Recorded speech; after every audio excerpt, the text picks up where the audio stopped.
Hello, my dear brother Xueling.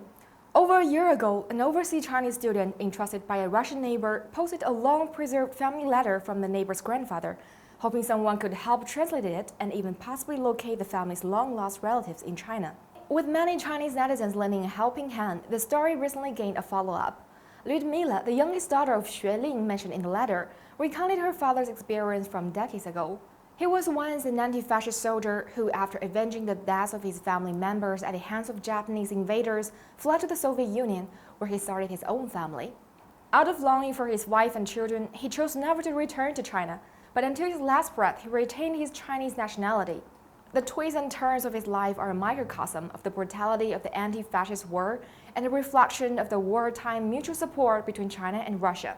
This year marks the 80th anniversary of the victory of the Chinese people's war of resistance against Japanese aggression, the Soviet Union's Great Patriotic War, and the World Anti-Fascist War. 80 years ago, China and Russia stood shoulder to shoulder at the two major battlefields in Asia and Europe, making heavy sacrifices to safeguard their nations and save the future of humanity, and leaving an indelible mark in human history. The deep friendship forged in blood between the two countries continues to this day amid changes rarely seen in a century and has become a fertile ground for the two countries' mutual trust, reciprocal cooperation, and joint development. 80 years on, the friendship between the two peoples has continued to flourish. In Heihe City, Heilongjiang province, many Russians cross the border to have breakfast abroad, strolling through the bustling morning markets and enjoying a creative combo of steamed buns with beer. Most public signage is also written in Russian in Heihe, facilitating the Russian visitors' communication. With improvements in transportation and visa processes, more tourists from China and Russia are paying each other visits. In 2024, 848,000 tourists from China visited Russia, 4.2 times as many as in 2023. During the 2024 and 2025 China-Russia Years of Culture, a variety of cultural activities have also deepened the understanding and friendship between the two peoples.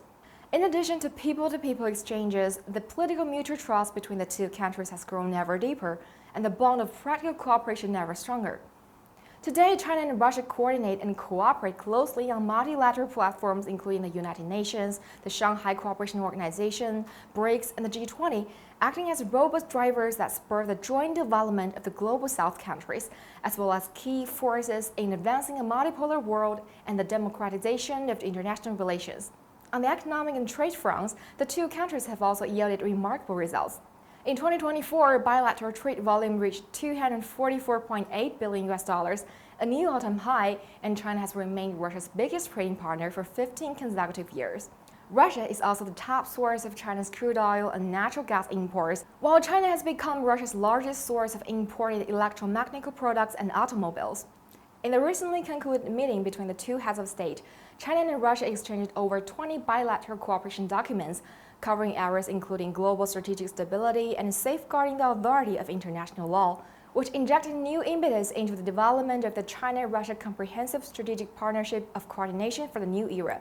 Chinese President Xi Jinping said China and Russia are good neighbors that cannot be moved away, true friends who share weal and woe, and good partners for mutual success.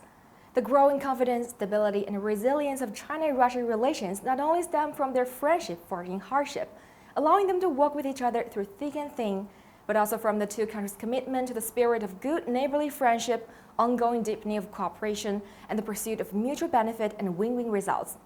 Thank you for watching. I'm Xu Yi in Beijing.